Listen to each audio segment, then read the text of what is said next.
This week's episode is sponsored by Neon's film, Presence. Directed by Steven Soderbergh and written by David Koepp, Presence is a thrilling new ghost story about a family that moves into a new home only to discover that they are not alone. Starring Lucy Liu, Chris Sullivan, and Julia Fox, Presence has been hailed as one of the scariest movies you'll see this year. Experience it in theaters on January 24th. Be honest. When's the last time you had a homemade meal? We get it. Between meetings, workout classes, and the kids' after-school sports, who's got time to cook? That's where HelloFresh comes in. No matter how busy you get, HelloFresh has everything you need to get an easy, home-cooked meal on the table. With flavor-packed recipes like Parmesan herb-crusted salmon, you'll be filling your kitchen with the cozy aromas of a homemade meal in no time. So go ahead, try HelloFresh. It's homemade, made easy. Learn more at HelloFresh.com.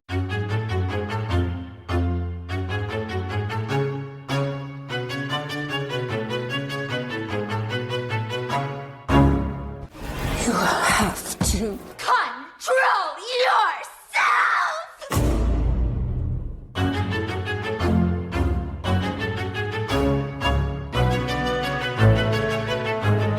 And welcome back to Horror Queers. We're talking, don't try to make me believe that I killed a man when I know that I killed a wolf.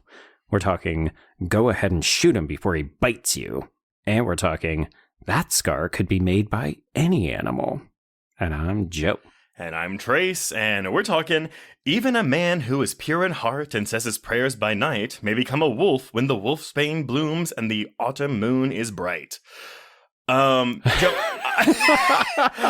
I mean, it sounds great, yes.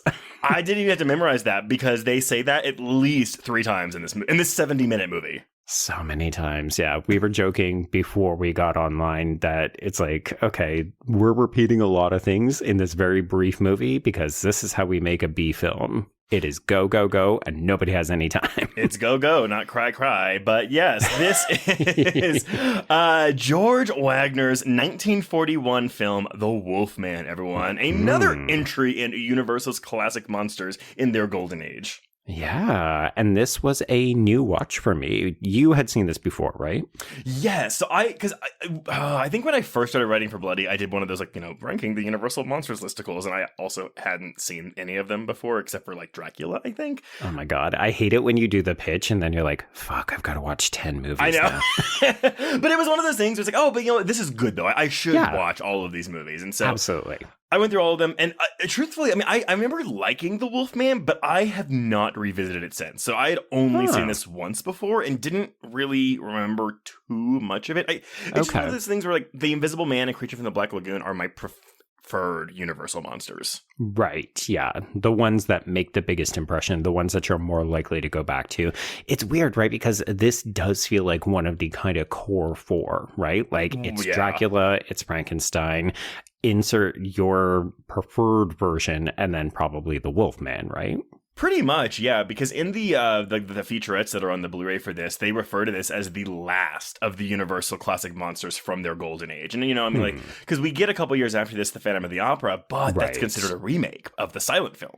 Right, yeah. Okay, so I realize I said it weirdly, but what I was suggesting is that there's 3 definitive ones, and then people can probably cycle through the other ones and pick which one they think should be the 4th classic. I'm imagining most people would probably say The Mummy is the other one? Yeah, and that's one I definitely have not seen since I did that. But I guess, so Joe, for a first-time watch, though, like, how did you feel about this movie?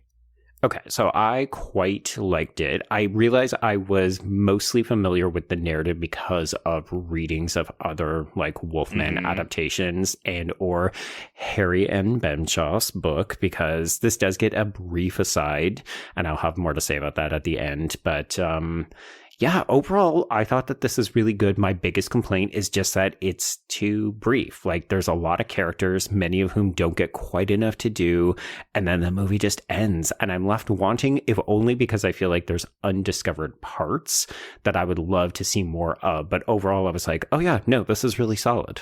Yeah, I feel the same. Honestly, it was the emotional component that got me with this. Like, I'm still very much a Creature from the Black Lagoon and Invisible Man person, but I was the most touched by this movie compared to all the others. And I guess maybe you could argue like Bride of Frankenstein too, but I don't know. I think there's just something about it being a human instead of a monster. Yeah. And it's interesting because this film is so indebted to the rise in early 40s psychology. So much of this is like, what is a man? What is a monster? What is a beast? Yes. And you're just like, oh, this feels incredibly prescient for where we would go as horror movies, quote unquote, go elevated. But it does, because even though this is just 1941, so this is 6 years after Bride of Frankenstein, doesn't it feel a bit more modern than all those other films that came before? It does. Like, everybody just seems more on the level, and we're doing, even though, like, there's a whole bunch of shit with, like, Romani people in here, where it's like, ooh, okay, we're definitely veering into stereotype. And yet a lot of this does feel like we're not going old world mystical. It's kind of like, oh, these are people who are knowledge keepers, and you should be listening to them, not like, ooh, superstitious old biddies. Yeah, I mean, did you think the portrayal of the Romani, outside of just the constantly referring to them as the G word, which again, like, when did we? It's just an outdated term. Yeah, that's all. We recycled that. I feel like fairly recently in the span of like time. Yeah, like contemporary times for sure. Yeah. But okay, well, here, let's go down this because I know, like, I feel like the one thing people talk about when they talk about this movie is the makeup effects, but there's actually quite a bit more here. So. Yes, this comes out in December of 1941, again, 6 years after Bride of Frankenstein. But in those years, we saw a lot of sequels to the original film. So we, in those 6 years, we got Dracula's Daughter, Son of Frankenstein, The Invisible Man Returns, The Mummy's Hand, The Invisible Woman. So what took so long for the Wolfman to kind of become an idea? Because they had this idea well before 1941. Is it the makeup? Are you going to say it's like, oh, we couldn't figure out quite how to do it right? You're halfway there. So when Universal released Dracula in February of 1931, they were extremely reticent to depict human and animal transformations, which in that film occurred only in discrete cutaways if they were shown at all, turning into a bat, turning into a wolf, like whatever. Right. But following the massive success of Frankenstein that same year in November of 1931, they realized, they might have a lucrative business on their hands with makeup effects. Mm-hmm. So in 1932, we get The Island of Lost Souls, an adaptation of H.G. Wells' The Island of Dr. Moreau, which featured a horde of animal people on this island led by Bela Lugosi. Of course. Okay, so Universal was eager to develop a new project for its horror superstar, Boris Karloff, but he was busy filming Bride of Frankenstein while they were developing a Wolfman film. So they recast him with noted stage actor Henry Hull. But in looking for options, they had toyed with a script treatment called The Wolfman that was written by a man named Robert Fleury.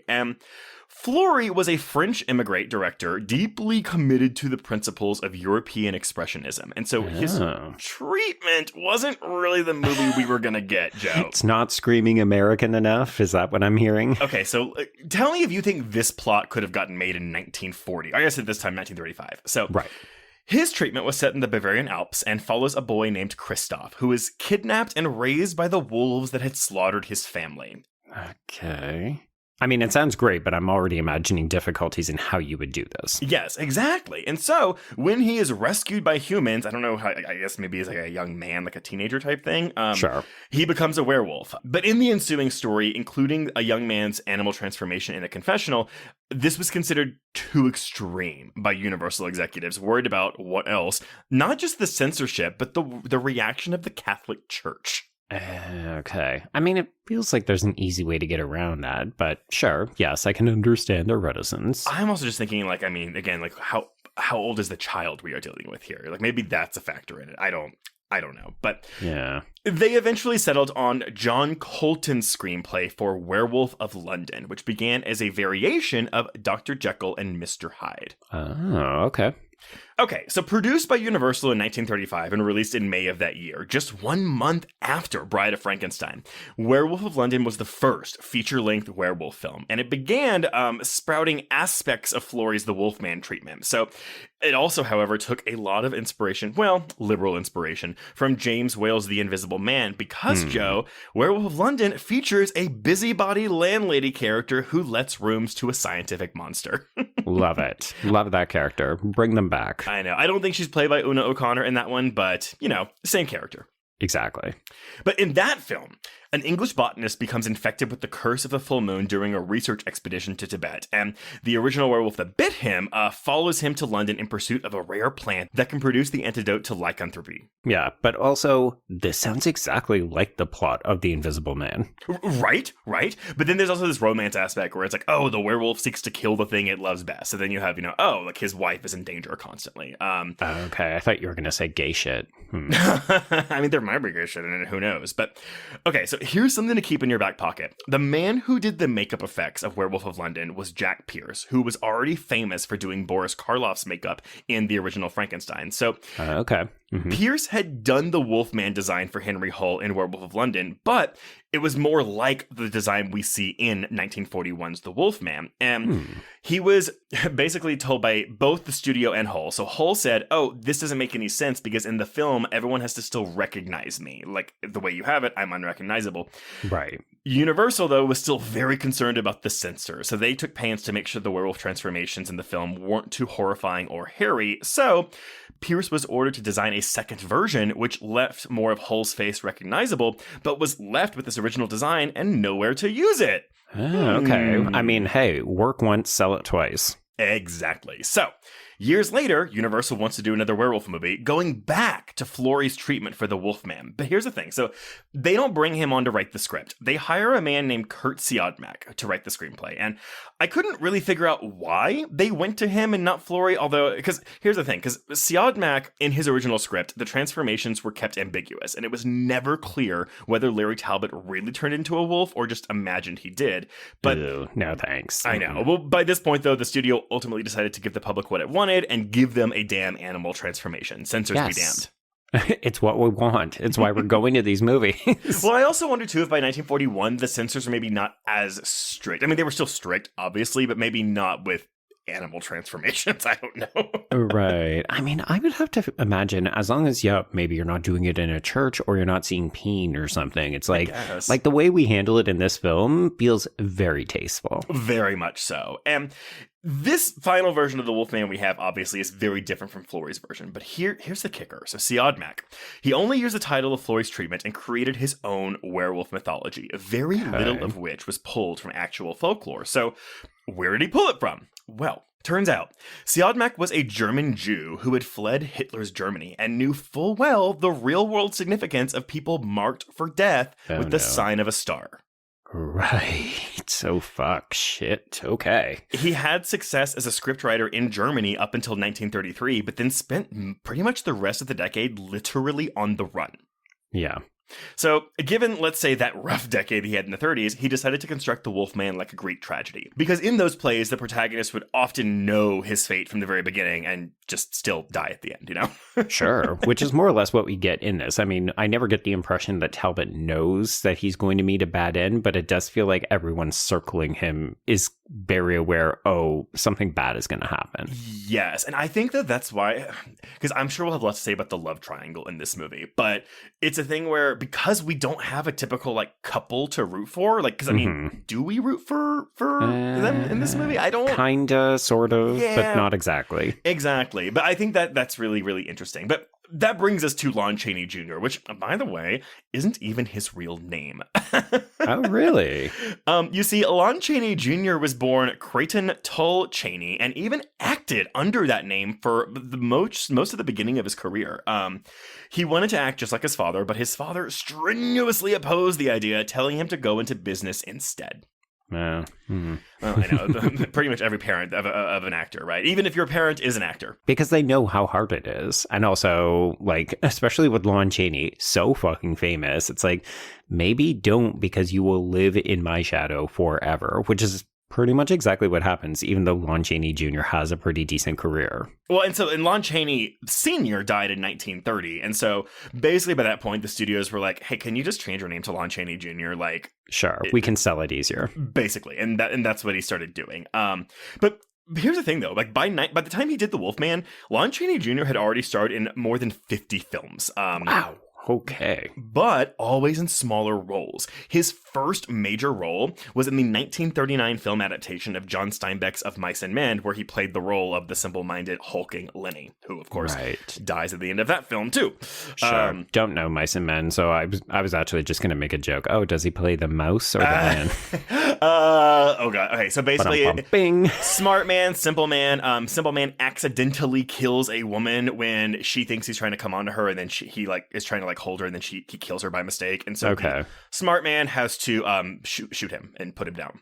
Oh, classic American tale. Yeah, obviously there's lots more themes and subtext in there than what I get. But that's the basic plot of Mice and Men. Okay. But as you can probably guess, this typecast him in other hulking roles. And at Universal, that meant monsters. And so...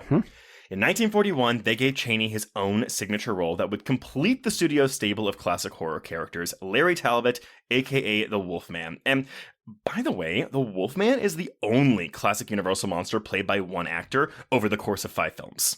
Yeah, because everybody else kind of does maybe 2 or 3 and then sort of pieces out, right? Yeah, kind of. And I have a little bit as to where the Wolfman sequels go, but it's one of those things where I feel like you never hear the sequels talked about that much. And the more I read about the sequels, the more I'm kind of like, these sound kind of fun, actually. They get wild, I think. Yeah, because I remember thinking, oh, these almost sound like they go off the rails. Yes, and they're also very episodic, because it's like we're picking up right where the last one left off and just continuing the story, even if the monster quote-unquote died at the end of the previous film. Oh, inevitably. It's like the classic horror trope of, oh, you think they're dead? Yeah, no, they're alive. We're not going to explain it any further. No questions. Just watch the new movie. Exactly. And here's the fun fact, too. Just 1 year after The Wolfman, Lon Chaney Jr. would replace Boris Karloff as Frankenstein in 1942's The Ghost of Frankenstein, the 4th film in that franchise. It gets weirdly incestuous in the way that people trade off roles.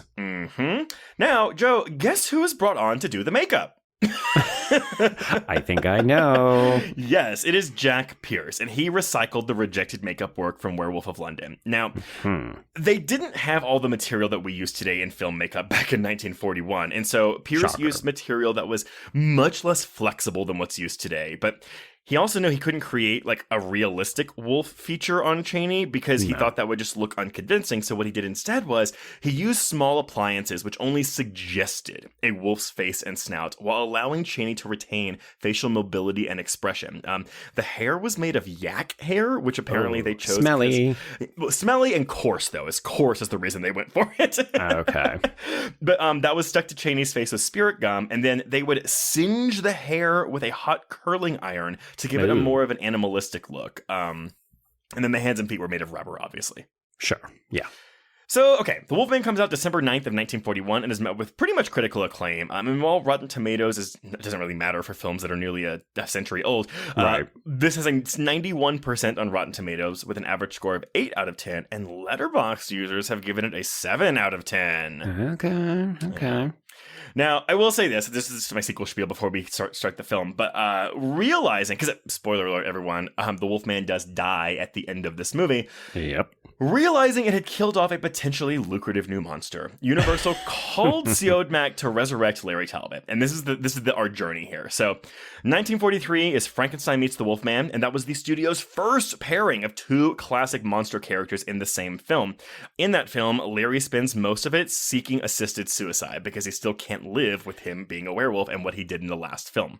Yes, that was the thing I was going to save until the end, which is now that we've done this film, we could definitely do that one, because that's basically 2 ostracized monsters who seek companionship and then die by suicide at the end of the film. Yes. Well, so that film ends with them getting in a big fight, but then the whole room floods because it's a hurricane or something, and they basically get washed away in the water. Yeah. So then in 1944's House of Frankenstein, both Frankenstein and the Wolfman are thawed out of ice blocks. Oh my God, stop. And then they bring in Count Dracula, who is no longer played by Bela Lugosi, but is now played by John Carradine. And that was followed by 1945's House of Dracula, which resurrects Larry again, but this time offering no explanation as to how he survived his death in House of Frankenstein. Sure, who cares? Well, here's the thing. He is, in this film, cured of his lycanthropy via a surgical operation in this movie, but then turned into a werewolf again in 1948's horror comedy Abbott and Costello Meet Frankenstein, which makes no mention of his curing in House of Dracula. Consistency be damned. Well, but funny enough, this movie brings back Bela Lugosi as Count Dracula in his last role for a major studio. Wow. Okay. And then, yeah, of course, we've gotten a bunch of maybe not a bunch of remakes. We've had one official remake of this movie for sure in Joe Johnston's 2010 film, which is a fairly straightforward adaptation. That's the one with Benicio del Toro, right? Yes. Emily Blunt is the Gwen role. Anthony Hopkins is the dad. And that was a movie that has a $150 million budget because it had a notoriously troubled post-production process. And of course. Which means the FX work probably looks like ass. That's the only thing I really remember about it. Yes, there's definitely it's very CGI heavy, but they kind of change it because the werewolf that infects him is his dad, the Anthony Hopkins character. Of course. Okay, that makes sense because this movie is all about daddy issues. Yes. Honestly, I think it makes sense that they went with that direction for the remake. And I do believe, I think there's 4 different endings for that remake, but in one of them, for sure, I think in the original ending that they wound up changing, they do kill off the Gwen character, Emily Blunt. Oh, wow. Not a popular decision, so I can understand why they would have changed that. Yeah, but nevertheless, we are getting a new Wolfman, of course, in Lee Winnell's just Wolfman, sans which is why we're covering in this one.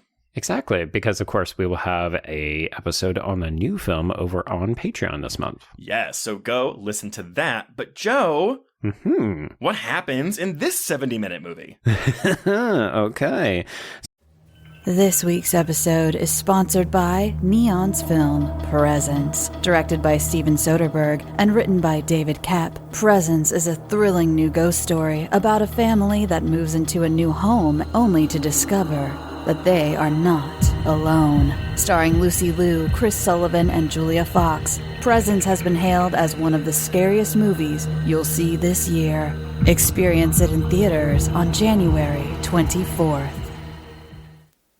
Oh, it's such a clutch off-season pickup, Dave. I was worried we'd bring back the same team. I meant those blackout motorized shades. Blinds.com made it crazy affordable to replace our old blinds. Hard to install? No, it's easy. I installed these and then got some for my mom. She talked to a design consultant for free and scheduled a professional measure and install. Hall of Fame son. They're the #1 online retailer of custom window coverings in the world. Blinds.com is the GOAT. Go to Blinds.com for 40% off site-wide. Blinds.com. Rules and restrictions may apply. So I don't know if this is common, but we have not encountered this with the other films of this era that we have talked about.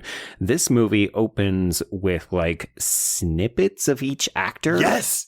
And I was like, oh, this is kind of fun, but also, why haven't we seen this before? I thought my first bullet point, love the cast being shown during the credits before the movie even starts. yeah, it's kind of fun. I think it's very fun. Absolutely. I mean, because we often see this not often, but at a certain time, we would see this at the end of the movie. It's during the end credits. But I'm all for this. Absolutely. Yeah. It's a nice way to say, here's all the people you're going to meet in the film and the actors who play them, as opposed to just a traditional, a lot of the time in these movies, we just get a static card with the entire fucking cast. Yep. listed. Maybe by the 40s, they had they moved out of that. Yeah, they were like, you know what? It's a visual medium, but the visuals should also move. So we should use the visual. Okay, here's the cynical version. Maybe they were just trying to pad the runtime. I mean, there are so many moments in this movie where I thought, this is a choice. Is it because we're trying to get to 70 minutes? And the answer is probably. Probably so, yes. Yeah. Okay, so after this, we then push in on a shelf full of thick books, one of which is open to reveal the definition of lycanthropy, aka werewolfism. Werewolfism, yes. It's because I feel like there's not a lot of lore from this movie that carries over into other werewolf films. Did you find that surprising? Apart from we need silver to kill the beast, but it's not like it has to be a silver blade or something. I think this movie gets some marks for, it just needs to be silver, but you can still beat someone to death with it. 100%. But the mark on the hand showing up, I feel like, I think about Wes Craven's Curse, mark I of the was beast on thinking the hand. of that. But yeah, just not a lot of this even the full moon stuff. Like we mentioned when the moon is like full in that like nursery rhyme we say 3 times in this movie, but we're never focusing on the moon or worried about the moon. No, it's not like, oh, we just have to survive another day and then we won't have to worry about it for another month or something. It's very much just like, oh no, this thing's going to keep eating people, well, ripping their throats out until we put it down. Yeah, exactly. Yeah. Okay, so we fade in and we are introduced to Larry Talbot, played by Lon Chaney Jr., and he is being driven up to Talbot Castle, which is owned by his father, Sir John, who is played by Claude fucking Rains. Okay, I had to look this up because I was like, there is no way that is his dad. But I mean, outside of the fact that they don't look at all alike, Claude Rains doesn't look that much older than Lon Chaney Jr. No, he does not. There's like a 16 or 17 year age difference between them. Really? Okay, well, Claude Rains is looking good in this movie. I was going to say, like, Claude Rains looks very good. Yeah. I will say, I found Lon Chaney, like, I don't think I've seen him in another role, and I don't mean for this to sound mean, but he is a bit of a gangly, like, he's... Lanky? Yeah.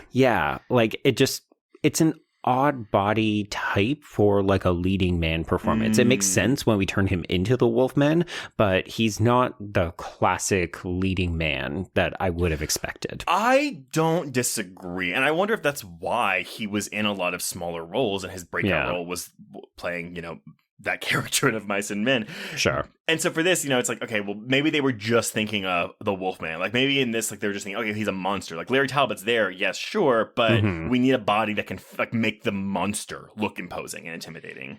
It's entirely possible. It would be a weird decision because he's only in the makeup in like 2.5 scenes. And this is to take nothing away from his acting ability because I think he's actually quite strong, particularly in the emotional moments. Yeah, I completely agree with you on that. Apparently also that was something he always wanted to include. So we get a scene later, where he's watching Maliva like talk over Bela's body and he's crying while watching her. He wanted that put in the movie because he liked scenes where he cried. I mean, it's also like, hey, I need a show reel from this starring role, so I've got a range of talent. I need to show it off. Exactly. Yeah. Okay, so yes, he arrives at home and he meets with his father, and we also meet his childhood friend, who is Paul Mantford, played by Ralph Bellamy, who is now the chief constable in town. They're there. Yeah, okay. So I'm going to say one of the other criticisms I have of this movie is that I think the Paul character and the Frank character, who is Gwen's fiancé and is the gameskeeper at the Talbot Castle, I think that Paul and Frank should be one character and not two. Oh, you know what? I was going to say, I thought you were going to say that they should be excised from the movie. I was like, no, but yes, I agree with you, actually. That would have made things a lot more simple. I guess maybe they just wanted to have another actor because... That was the other thing, too, is that there's actually a lot of, for the time, famous actors in this movie. Oh, okay. Yeah. I mean, maybe this is just, let's pack it full of stars so then we can sell it more easily. But from like a 2025 perspective, I was watching this saying, we just got this surplus of characters and then we don't kill most of them. Like we don't even kill a character we've met before later on. It's like fucking groundskeeper dude. I just like, honestly, with these cops, because I'm thinking back to when we covered the 13th Guest last year, and the cop is a main character in the movie, but I have face blindness for these cops of this time period, which is maybe why I've never really liked noir films that much. Maybe. Yeah. I mean, you love the idea of an investigation, but your preferred mode is more like murder mystery. Well, I guess, though, in a horror movie, I don't care about an investigation. Yeah, it's tough in certain eras or in certain locations to pull off if you don't have someone, because it's like, well, why wouldn't they have called the cops? But in a movie like this, I think we could have easily done away without a cop figure. Like, we've got a doctor, we've got an aged patriarch figure, we've got a love interest. Like, we're kind of covering off a lot of the other bases we would typically see. Yeah, I think it just meant to add suspense because they pretty much suspect Larry the entire time. This is true. I think it's meant to add suspense, and it kind of works, but it's also one of those things where, again, with this 70-minute runtime, I'm like, I would rather be spending time with Larry and Gwen. Yeah, and that's kind of why I think that Paul and Frank should be the same character, because then you would have added emotion in the love triangle, because it'd be like, oh, you're my childhood friend, but you're also the fiance of the girl that I'm trying to woo, but also you're the person who's either hunting me or that you like work for me. Right. Yeah. Anyway, that's not what we get, so that's okay. So we go into the den of Sir John, and Larry surveys the painting above the fireplace, which is of John Jr., aka his older brother, who we learn recently died in a hunting accident. We will never elaborate on this. It's a werewolf movie. I feel like if you wanted to, you could make an elaborate backstory about how this is like, oh, generational, or maybe John died under suspicious circumstances. Well, and that's the thing. That's what the remake does. Is like he's still like Lawrence is still brought back to town because his brother is murdered, but he's murdered by a wolf who turns out to be his father. Interesting, because, and maybe this is just us approaching things from a more contemporary perspective where it's like, oh, don't introduce extra things if they don't pay off. Because like John's death comes to nothing except for, oh, it's the impetus for Larry coming back after having been away for 18 years. 18 years? Like, what? Yeah. But actually, to your point, though, because we're about to go into the it's not the telescope room, is that the observatory? Yeah, yes. Sure. So because again, it's kind of weird that this is here, except that it gives him a reason to spy on Gwen across the street. But exactly, and you're like, we couldn't have had him look at the moon at any time in this movie. So this is a holdover from an earlier version of the script, because apparently, basically, like the werewolf wasn't going to be Larry, like Sir John's son. He was like a telescope operator for him, and it was that. Like, they just kept the telescope part in this version of the script. Sure. I mean, hey, folks, we see this all the time in contemporary movies as well, right? Where you're just like, this doesn't entirely gel, and maybe it was written by one of multiple screenwriters, or it's from an earlier draft, and somebody just said, we either like that, or, hey, we've already got that prop or that set, so let's just keep it. And you know what? It is a nice looking telescope if they already bought it. Oh, yeah. Yeah, no, it looks great. It looks very high powered for what he's using it for when he does spy on Gwen, but, sure. So we should note that Gwen is played by Evelyn Ankers, and it's a funny position to be put in so early in the film because, again, from like a 2025 lens, Larry is a creepy dude. Yeah. Like, you're spying on a lady as she's getting changed, and then he passes it off as, oh, I know all about your earrings, and it's kind of funny because Gwen doesn't really take offense to it. She's mildly curious, but even when he admits, oh, I was full on voyeuristically looking at you, she thinks it's a bit quaint. Yeah, I actually think this has something to do with that lowered Letterboxd score, because I did see quite a few reviews that just did not have any empathy for the Larry character because of how he interacted with Gwen. Yeah, exactly. Yeah, and folks, this is one of those conditions where you really got to watch the movie from the time frame that it was created. Like, can we absolutely have the conversation about how Larry is a creep and he doesn't take no for an answer when it comes to Gwen? Yeah. Sure, but that's also a very, now lens, as opposed to in the 40s. I think this would have all been considered kind of romantic. Oh, yeah. Like, this feels like rom-com territory. Exactly. Like, oops, I happened to spy on you, and then I used it as an excuse to get a date with you, and then there just happened to be a werewolf that came between our romance. And here's the thing, like, I agree. I do think, on the surface, Larry is absolutely, like, a creep. But I do think that Chaney's chemistry with Ankers, like, sells this a lot. Like, it's still creepy, just the idea of it, but I found myself warming to their relationship, even though I knew it was doomed. Like, nothing was going to come of this. But when they do kiss, I might have, like, clutched my pearls a little bit. Sure, yeah, like you want to cheer for it, and I think a lot of it does go based on how Gwen reacts. Like, she is bemused by him, she is kind of interested. I don't fully buy that she likes him enough to want to run away with him later on in the film. That's definitely a 70-minute B-movie, oh, we just need to hit the gas pedal kind of deal. But the way that she reacts to him throughout the film allows us as an audience to say, okay, Larry's not that bad of a guy because she is not that perturbed. So again, from that perspective, everything he's doing, questionable, not great, but also it's not like, oh my God, cancel this man immediately. Well, she also keeps mentioning her fiance, but then like she doesn't really seem like she doesn't seem to care about him that much, except when like we actually they go on that triple date to the amusement park. Exactly. Yeah. And she does take a while to mention that she has a fiance. Almost like, girl, are you just kind of not sure about Frank and this hot new guy is catching your attention? Now, Evelyn Ankers and Lon Chaney Jr. actually starred in several horror films together. Okay. And apparently, I mean, like, they got along fine enough, but, like, apparently the way that Chaney is with her character in this movie is kind of the way he was with her in real life. Like, he, not really, like, trying to get her, but he was kind of a prankster almost, or like a little jokester. Okay. She was not having it.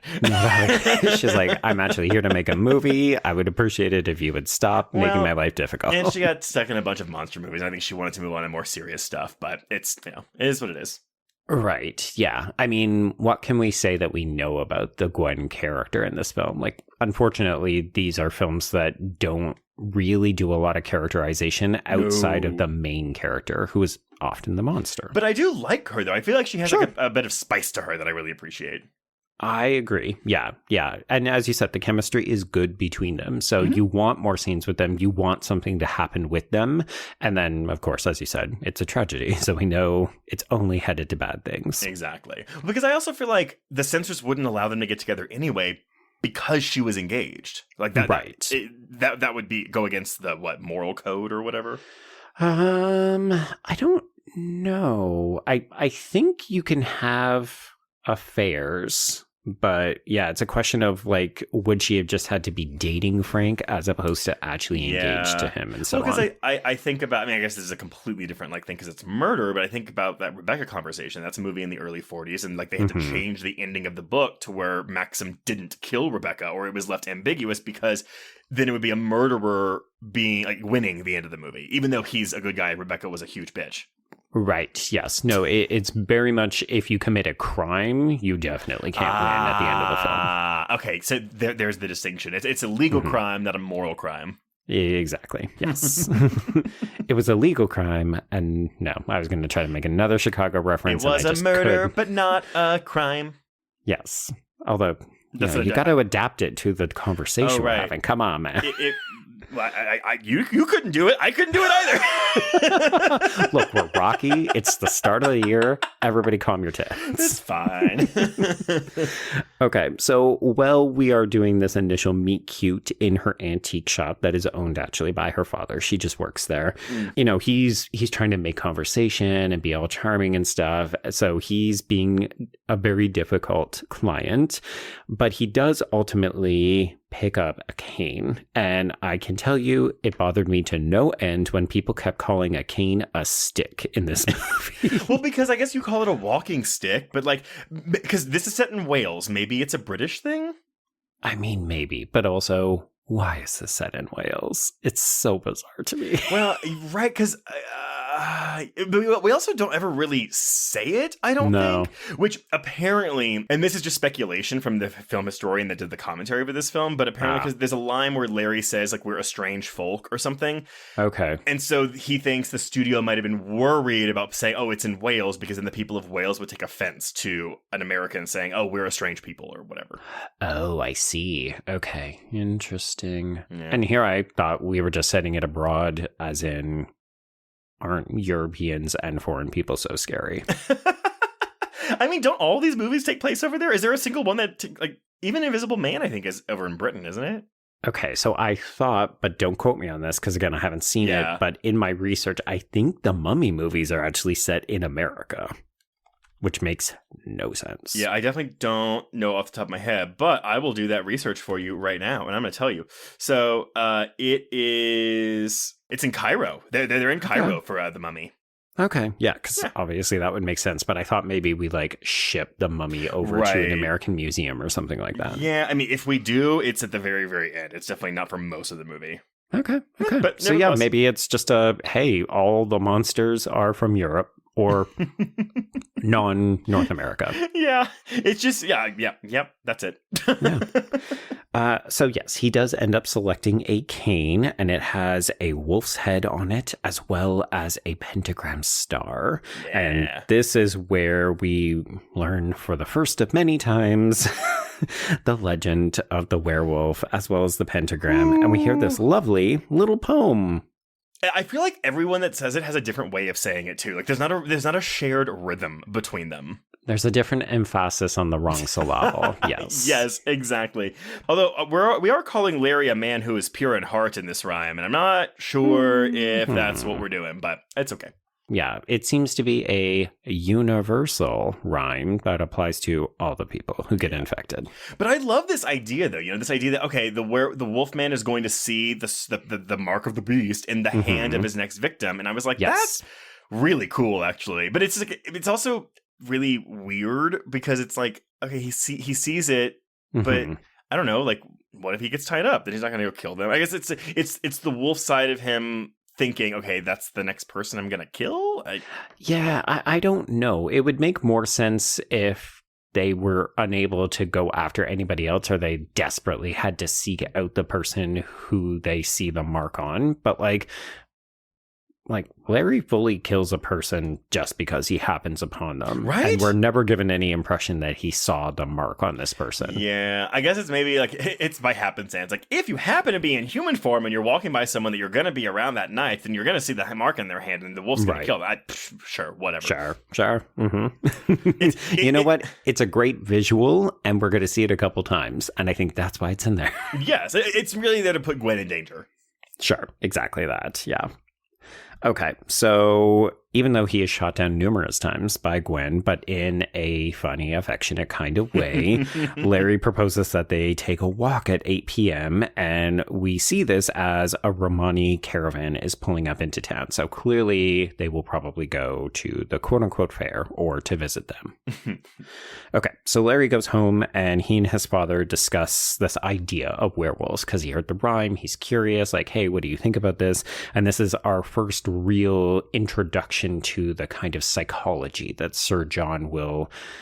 It's like all of the conversations that they have as father and son is, okay, you're coming back to help me run this estate or to inherit it, but also what makes a man a monster, or what makes a person good, and what's going on inside my son's head. Which I said earlier, we should get away from other stuff and come back to Larry and Gwen, but really I think it's Larry and John is the relationship that is not really underserved, but I do feel like there's more here that could have been dealt with. Yeah, there's a good foundation, and I like the relationship between the two of them. Like, I think that Lon Chaney Jr. and Claude Rains also have good chemistry, not like really as father-son, but as people who care about each other. Sure. And I liked a lot of their conversations. It actually kind of reminded me a little bit of Dracula's Daughter, like the kind of conversation of, do I have to become what I'm doomed to become, or is there a way out for me? And also, I'm very sad about it. And we just talked about this in Nosferatu, right? Are people born evil, or is it thrust upon them or something like Sure. Yeah. Like, if we have a sexy dream, does a vampire have to come and kill us? Yes, exactly. Questions. Yeah. Oh. Okay. So after conversations with Dad, then we go to meet up with Gwen, and she promptly cock-blocks him by introducing her friend Jenny, who was played by Faye Helm.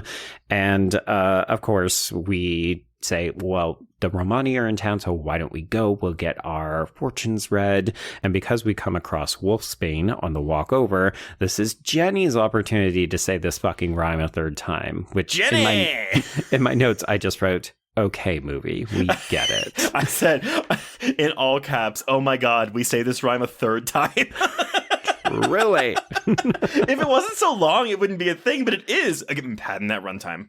Truly, yeah. Like, it needed to either be a single line where it's just like, oh, this town is so cute and bemusing. Like, we just all know the line. But it's like a full-on, did everyone in this town get indoctrinated in, like, primary school or something? What is happening? Yes, but I will say, though, immediately, because when we cut to this forest, Joe, the sets of this movie and like the woods and the so much fog. This movie is so atmospheric. Like I loved every time we cut to these wood sets. It was so good, so good.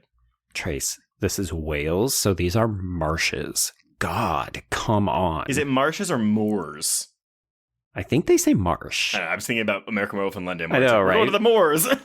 Yeah, but no, I completely agree with you. These sets are fantastic. We blew the fog budget out of the water because it's like, oh, did you come here at night and it's dark and like shit is just seeping out of the ground at all times. If you want to see what this looks like in color, you I should do go not. watch Mike Nichols' Wolf with Jack Nicholson and Michelle Pfeiffer. Sir, how dare you? But remember, that's the one thing we said in that movie where it's like these sets look, these foggy wood sets look That like old school Universal movies. Yeah. I mean, I don't know if this is just an easy visual to capture. Like, okay, we just need some spooky looking trees, light it well, get that fog machine going, and instant atmosphere. But it fucking always works. It really works. I mean, every time we cut back to this, I was kind of like, oh, yes, give me more. Yeah. Okay, so we do go to the Romani caravan, and this is our introduction to Bela, who is played by Bela Lugosi.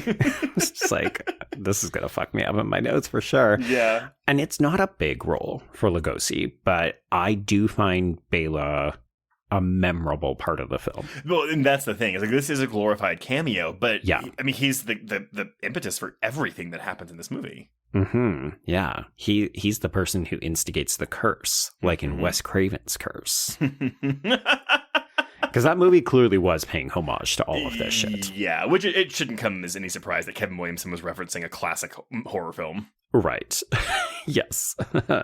Okay, so Jenny goes for a private reading with Bela. Nope. Knew I was going to do it. Yeah. So Jenny goes for a private reading with Bela, and this leaves an opportunity for Gwen and Larry to have a conversation. So this is where she drops the bombshell that she's engaged to be married, but the really important stuff, or the more interesting stuff to horror fans, is that Bela, who we notice has the mark on his forehead as he's doing the reading of Jenny, he sees the telltale pentagram in her palm. Which I love this. So he's like, you better run, get out of here. And she runs and immediately gets killed by a wolf. And so I was like, wait. Did he just send her out so he could hunt her? Yeah, like it's already nighttime, so he should have turned by now. Well, I also have a couple questions because, like, doesn't Maliva give Larry, like, a thing to stop the curse? And it's like, she does. Why didn't she ever give that to Bela? Yeah, because she did seem to know, or maybe we just shouldn't infer that she actually knew he was afflicted, because she hasn't appeared on the scene yet. So maybe she's like coming up behind. I don't know. I don't think so. I think she knows, but it is what it is. We get her again. This is our first, true like horror set piece in this movie, and it's. I mean, Jenny just gets her throat ripped out. Yes. Yeah. Jenny! But we should note, too, like, the reason that this works as well as it does is not just because the set is great and because it's really scary watching Jenny flee and then get attacked. Like, we don't actually see much of the attack. No. I love that, we just mentioned her. So we have the character of Maliva, who is played by Maria Unspekaya. And she shows up on the scene, but she's noticing that the horse is getting spooked and there's like an eerie wind and so on. So this is just atmosphere for days. And then we hear the wolf howl and Jenny screams. Yeah, I get it. All that atmosphere, doing so much and showing so little. Exactly. Which is, how these movies could get away with a lot of things. Yeah. So Larry ends up running into these marshes and he beats the wolf who is attacking Jenny to death with this silver-headed cane. I will say, we see the two beatings in this movie. We see a lot of that. So we don't see a lot of the actual characters getting murdered. But when we kill a werewolf, we're just like going to town whacking this thing to death. Yeah, I mean, but it's off screen. This is like you're not actually seeing like the impact blows, but yeah, like they're hidden behind trees and stuff. But it's, hey, don't take 2 swings when you could take 20. 100%, yes. But unfortunately, Trace, Larry is bitten in this encounter, so he does end up collapsing when Gwen discovers him, and she calls for help from Maliva. And there's a really telling moment where Maliva actually hesitates when she sees that he has been bitten or wounded in this attack, and then she relents and helps Gwen. Yes, I think she knows. But I was curious though, because Bela turns into a legit wolf, not a wolf man, but a wolf. Yeah, maybe because he had been infected for longer. Speculation. Oh, you know what? Yes, they don't say that in this movie, but I'll buy that. The longer you have the curse, the more wolfy you turn every time you turn. And maybe he could control it, and that's why he was still in man form before he took to the woods. And you know what? Maliva does tell him when she gives him the pendant, she's like, oh, it can briefly help you. So maybe at a certain point, it doesn't help you. Maybe. Who knows? I mean, this is all the kind of opportunistic lore that we could have explored, but again, 70-minute runtime, probably a very quick production, so we're planting some interesting seeds. Oh, I forgot to tell you, they finished filming this movie in November of 41, and this movie comes out in December of 41. Oh, Jesus fuck. So, yeah, That's terrifying. There was like 3 or 4 weeks between the end of production and it hitting theaters. Yep. Okay. No time for reshoots, no time for edits, just get it to print. Basically, yeah. We need to make Christmas money with this horror movie. It's funny, though, because I've been talking about a lot of different movies in my Weird Wednesday series about, like, going through this production. It's like, what's the common factor with all these movies? It's that their production was rushed and they had a post-production time of, like, a month before they hit theaters. And I was like, okay, that should then be an omen. A warning sign? What a shocker. The movies don't always turn out the way we intended when we have to rush the fuck out of them. Exactly. So that doesn't happen here, though. We just don't have a completely full-feeling movie, I guess. Exactly. But this is also par for the course for the time. Like, every time we have these conversations about films of this time, it's always, ooh, I wish it was just a little bit longer. Which, y'all, when have you ever heard me and Joe say that about any movie? Yeah, I mean, 70 minutes is hard to work with. It is just super brief, unless it's an Amityville film, in which case those motherfuckers should be 60 minutes max. 70 minutes is way too long for an Amityville movie. Actually, I say that. Here's the thing, folks. Spoiler alert. We have an Amityville on the docket for the main feed sometime this year. And I will say that movie I could have taken more of. Well, because it's the fun one, or one of the fun ones. One of the fun ones. And with that, we will say no more. That's your only tease. That's all you get. Mm-hmm.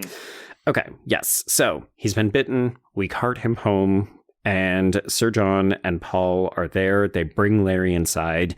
And then we have this random dude who I don't even think has a character name, but he runs in and he says, "It's a murder. Jenny is dead, and she was definitely 100% murdered." Oh, what makes you say she was murdered? Her throat! Mm-hmm. She has one, and then it was gone. Murder. Yeah, okay. So let's introduce Dr. Lloyd, who is played by Warren William, and he is on the crime scene, and he is dictating the details to a squeamish character named Twiddle, who is played by Forrester Harvey. I like this guy, and I could have taken a couple more scenes with him. I was about to say the exact same thing, Joe. You and I are on the same wavelength with these types of films. But yes, because it's a comedic beat. Like, we have comic relief, and he's like vomiting over the side of a fucking woman with her throat ripped out. Mm-hmm. And we never really use him again. No, not really. He shows up at the 2 crime scenes, and that's about it. But to the point where I thought, is he just taking notes on behalf of the doctor? Initially, I thought he was a reporter. I think he was taking photos. Maybe? I don't know. Do we take photos in this? I mean, I feel like you're taking photos of a crime scene for the police. That's the thing they did that then. In the 40s? I mean, well, they didn't have DNA testing, but they had pictures. The picture was the only DNA that we had.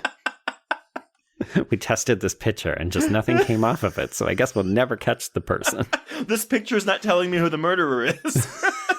There's a body here. It's like all it tells us is stuff about the victim. Damn it. Yes. Okay. So they're on the scene. They're looking at things. It's not really telling us anything that we couldn't have figured out, which is just, oh, her throat was ripped out. Yeah. Got it. Okay. We also have tracks leading away from the body. Looks like a wolf. Okay. But hey, it's that Larry guy. Well, not so fast, because we do have a second human body. So this is the big reveal for the scene, which is that, oh, hey, Bela is dead. So there's no wolf. There's only this man, this Romani man, and he is fully clothed minus his shoes. Which also doesn't make a lot of sense. No, it does not. It makes no sense at all. But okay. But okay. We're going to go with it. We're going to move on.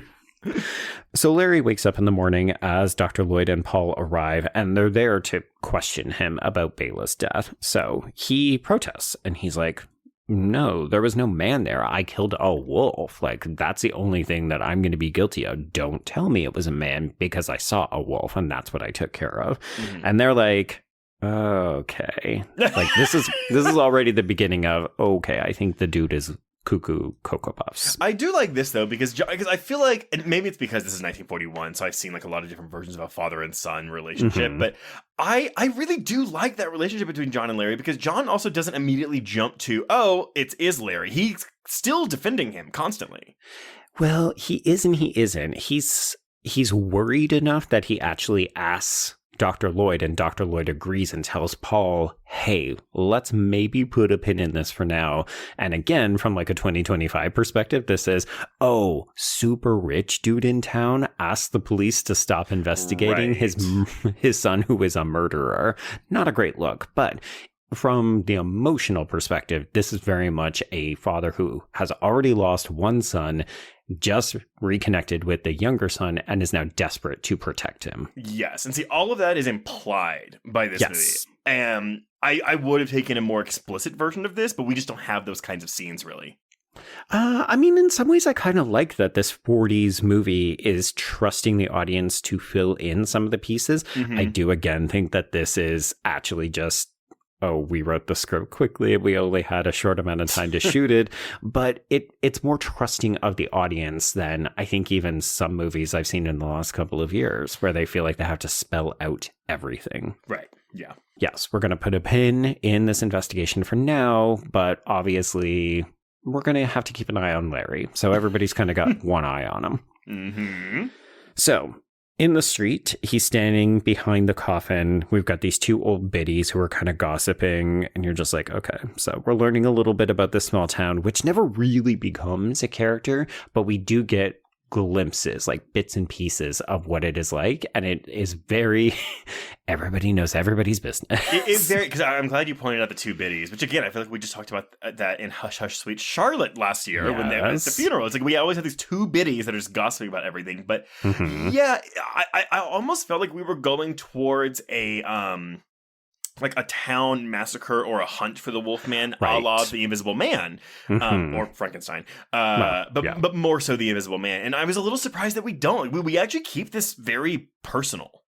We do. There's a brief moment where we see villagers with torches going through the woods, but it doesn't come to the conclusion that you might expect based on previous Universal monster films. Yeah, and we also don't have the Wolfman, running around town killing people like The Invisible Man was.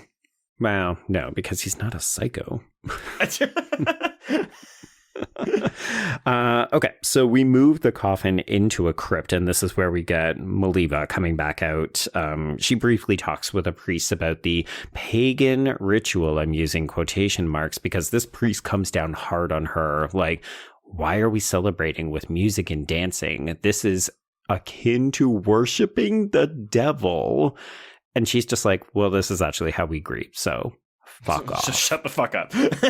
Which I did like, as you mentioned off the top, and then we didn't actually get to unpack it in too much detail, but like the costuming is definitely a little stereotypical, but I think the movie is surprisingly fair in its depiction of Romani people. As I said, it does have a stereotypical bit to it, but I think it also treats them mostly respectfully. Like in this interaction, the priest comes off looking bad. Yeah, no, I agree with you fully. And I think it's because we have this Maliva character here, because even just watching her grieve over Bela's corpse it's just really good. I really liked her eulogy. Well, and I also think too, it's a thing where, because the Romani know all about, actually, I'm sorry. I was going to say the Romani know all about the werewolf curse, but so do all the Welsh people. So it seems like it. That's why everybody's fucking repeating the rhyme. Exactly. So it's not like, oh, the Wolfman is a Romani curse, which No. I think that also helps this go down a little bit easier.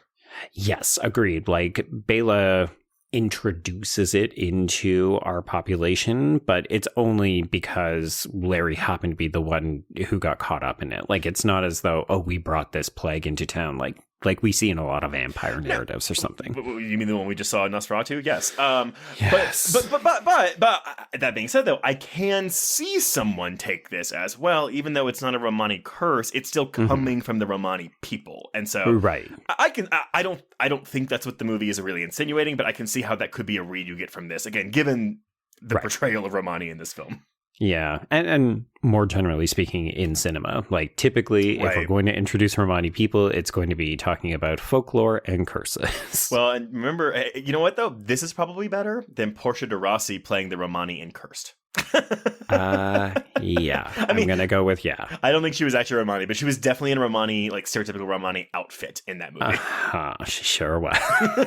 This white blonde lesbian. Oh, boy. Yeah. Okay, so we do eavesdrop on Maliva as she's doing this, and I will say, I really like the eulogy. Mm-hmm. We do also hear this 3 times. We do. And she does say, Bela, my son, but do you think that was literal son or like, oh, I loved you like a son, my son? It really could go either way. Yeah, I don't know. But yeah, this is one of the most like humanistic parts of the film. Sure, yeah. Bounded in emotion and humanity. Mm-hmm. Yeah, it's a lot of pathos. My God, what the fuck? There we go. I know pathos. You know pathos. Humanification. Oh my God. It's almost like we took a picture of the scene and then we swabbed it for DNA and all we came back with was pathos. Oh, God. No killer. No killer still. Damn it. Okay. So this is a nice moment. And then we transition back home. To Gwen's house this time because we have to meet her father, Charles, who is played by J.M. Kerrigan. And she tells him that she's being haunted by visions of Jenny. So I like that she has remorse for her dead friend. This wasn't just like, oh, I met a nice guy and then our evening had a traumatic end. It's, oh, I lost a good friend of mine and I'm actually very affected by it. Which I don't know if this came up because when we covered American Werewolf in London, I know we talked about, like there's a whole thing where he sees the ghosts of victims that he's killed. Yeah. I wonder if that was like Landis adapting this aspect of the film for his movie. Could be. Yeah. I mean, I did feel like there were elements that either lend themselves or feel like we are paying them off in American Werewolf in London, for sure. I'm a little bummed, though, that we don't get to see Jenny as a ghoul or something. But that's more makeup. Very expensive. Just put some black eyeshadow under her eyes. It's fine. Just terrify her up a little bit. Didn't you watch? We just watched Carnival of Souls. That is fair. Yeah. Okay. But no, we will never see Jenny again. She's dead. Her throat is gone. We will talk about her, though. Okay, so speaking of Jenny, we've got a group of women who are led by her mother, who is played by Doris Lloyd, and they come in to confront Charles. They're really looking for Gwen, but they, settle for Charles. And they more or less accuse Gwen of being a slut or a whore without using the word. But it's like, what was she doing taking a walk with a strange gentleman while my Jenny was being killed? Well, and they say specifically, and of course I'll replace the G word with Romani, but like, leaving Jenny alone with that Romani. Like, yeah, it's not very nice. No, this is definitely giving class critique of, okay, so these people not only think they're better than the Romani, but also enforcing societal decorum and so on. Like, what does a good lady look like? Well, she definitely doesn't take walks in the woods. Not the foggy woods near the Romani caravans. Maybe the marshes, though. Who can say? Oh, the moors are fine, though. Right, the marshy moors. I think we discussed this in Werewolf in London. Like, we what is definitely did. I don't remember what a moor is, y'all. See, I thought the moors were specific to the UK. Like it's the name. Okay, so like marsh is a general term for like that type of like that topography, but moors is like the name of a marsh. Yeah. Oh my God. Or UK people say moor and North Americans say marsh. Mellow? What? Yeah. The Brits are yelling at us right now. Oh, for sure. Oh, wait. Moorland nowadays generally means uncultivated hill land. So it's more land, but people just call them moors for short, I guess. Sure. I don't know. There you go. We're definitely going to get an email about this. Y'all just send us some really instructional videos on moors and moorlands and marshes. Oh my God, but only if it's pictures of like attractive, sad-looking men in raincoats walking around in the moors. And I'm just like, oh, like hot sad guys. Yes, that's what I want. Absolutely. Yeah. In nature. Yeah. It's my kink. What can I say?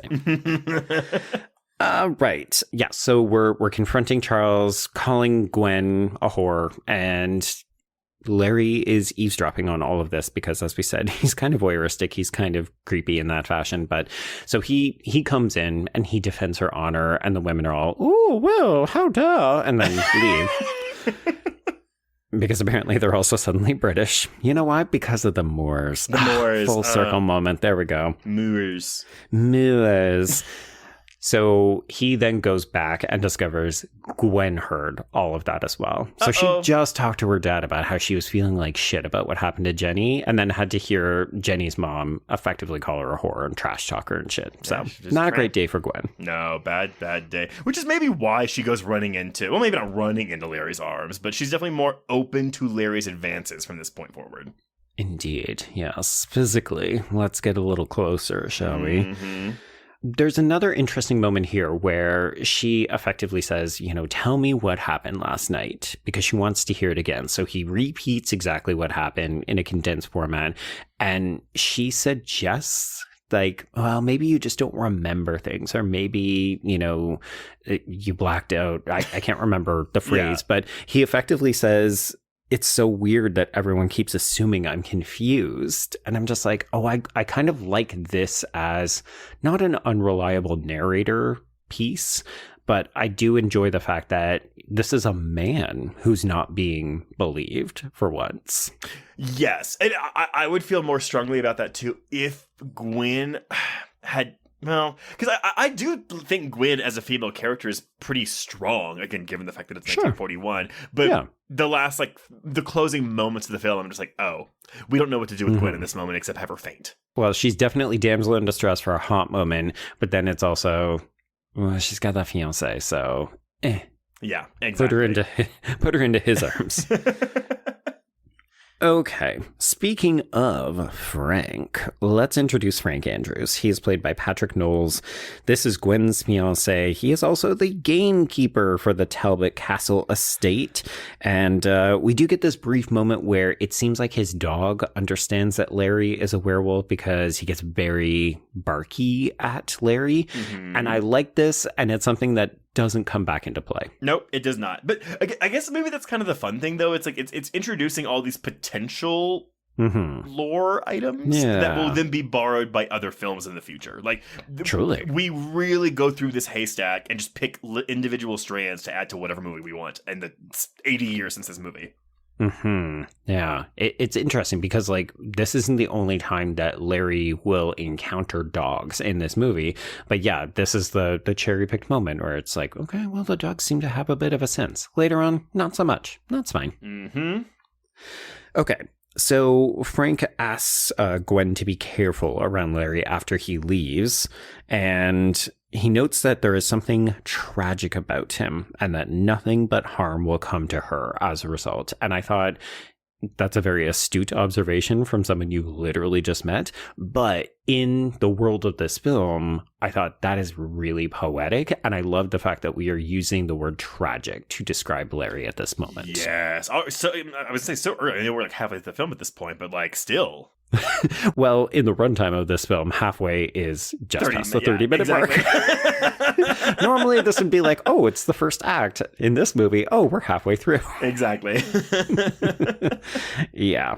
Okay, so the rest of the Romani have come to town because we're here to celebrate the life of Bela. So we do get music, we get dancing. It's a spectacle. I quite like this. It's it looks expensive and kind of big. Yeah. It feels like a set piece of sorts, just not an action one.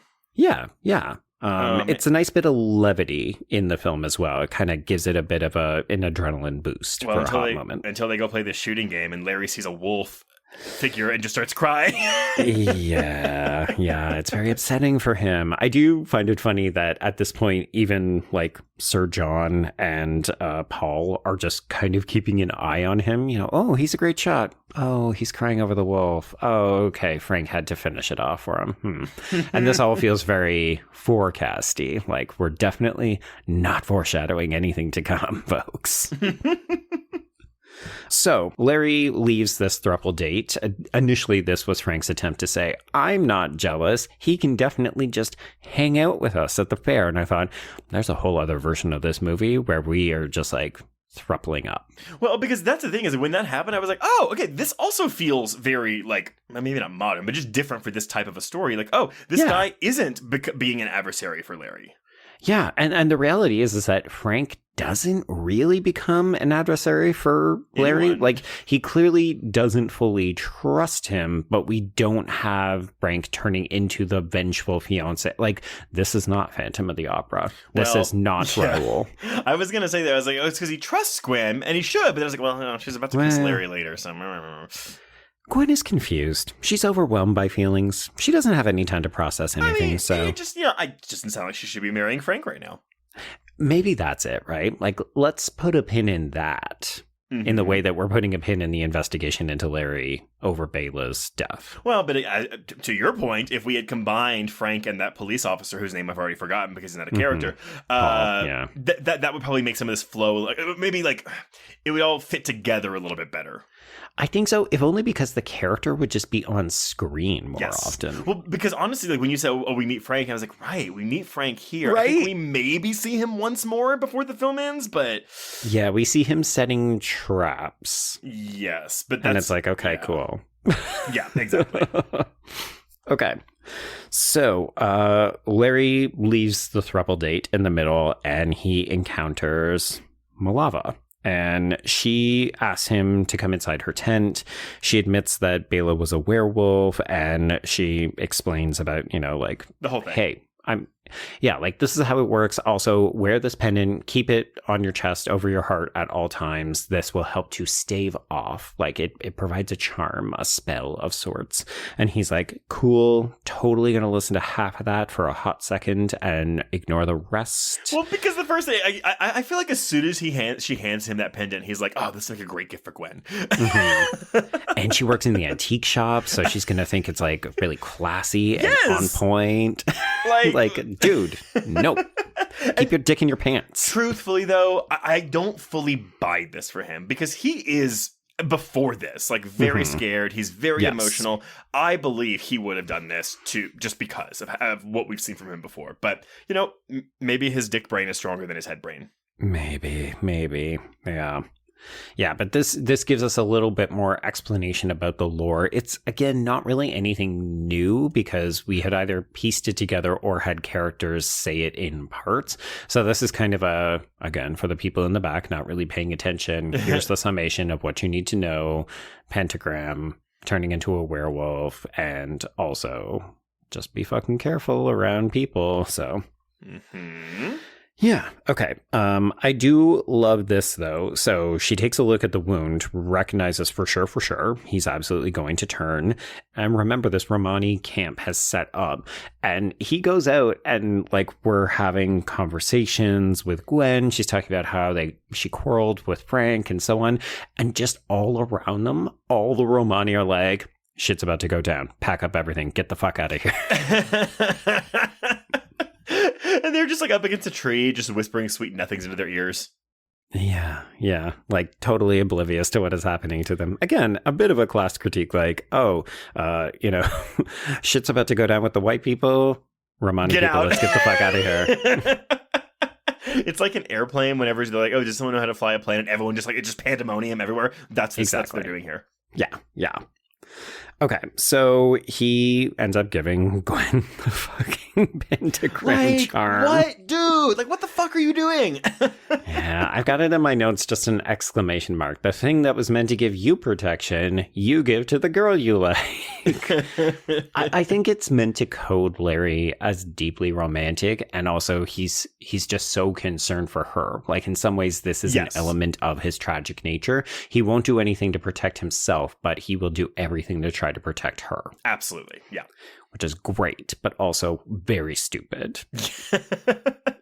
So, I again, from the 2025 point of view, when she offers him a penny as payment and he takes a kiss, you're just like, no, sir, you misunderstood what was on offer. This is not a consent.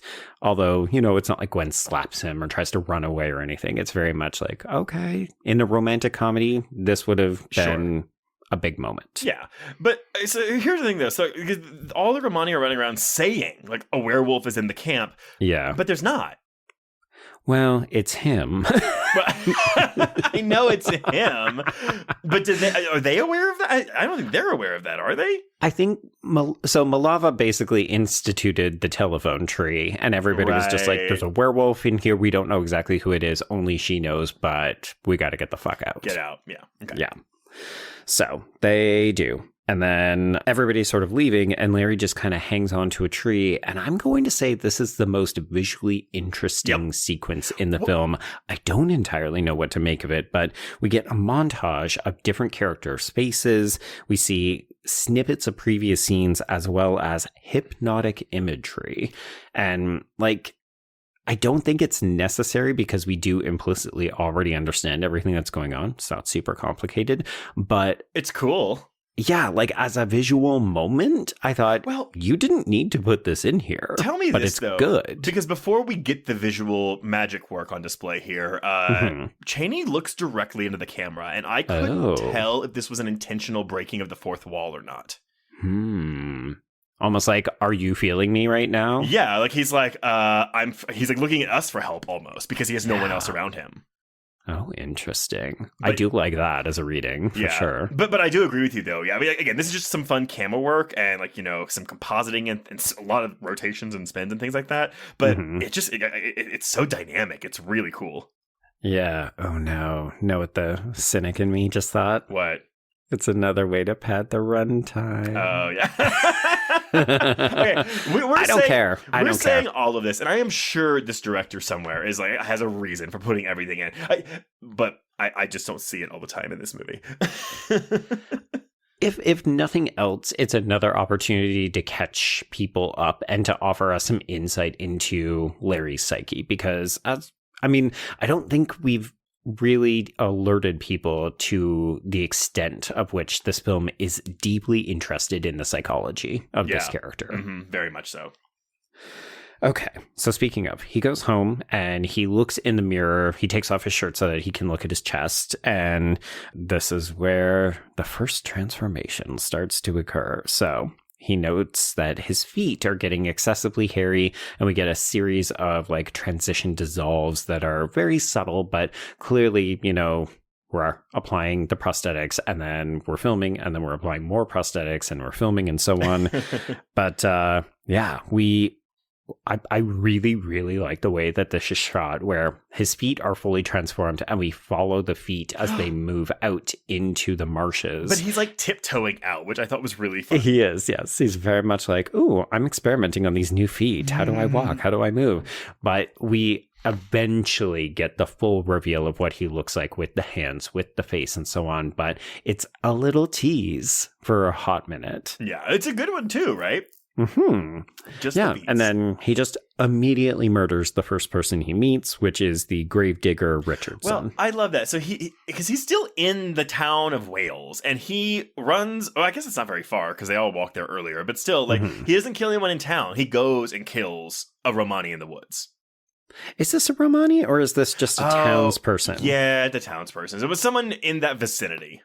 Yeah. But he didn't go after a rich person. Like, this would have been satisfying if he had killed Jenny's mom. But he just went for this isolated dude who, unfortunately, is just out there, you know, digging a grave. It's very much a wrong place, wrong time for this guy. Truly. Yeah. So this guy gets his throat ripped out. And then we get the scene of all the townspeople yelling at each other. And there's a posse forming because Richardson's body is being discovered. And I like this. It's very much the town is awaking to the fact that there's a monster in their midst. Yeah. Okay, so we're back on the crime scene. We've got our sick note taker who is definitely taking DNA photographs that are not revealing the killer. But the MO was the same. The throat has been ripped out and we've got muddy tracks leading away. You know, in 100 years, they're going to make DNA cameras that can like take a picture of someone and it'll pull all the DNA up. It's going to happen. And they're going to use this podcast as like, look, they were prescient. Oh my God. Can you imagine? This is like the origin story. And then Steven Spielberg's great-great-great-grandson makes Minority Report 2. These two queers on this queer horror podcast talked about this DNA camera and I couldn't get it out of my head. Camera. How funny would it be? Okay, wait. Could you lick it and get DNA, or would you have to swab it?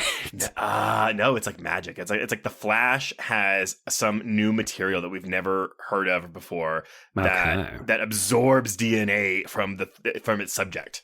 I like it. It's it. weird, but very visual. Yeah, okay, I'm on board. I'm copywriting that, y'all. Don't put that in a script. There we go. Sorry, you can put it in a script. You just have to buy it from us.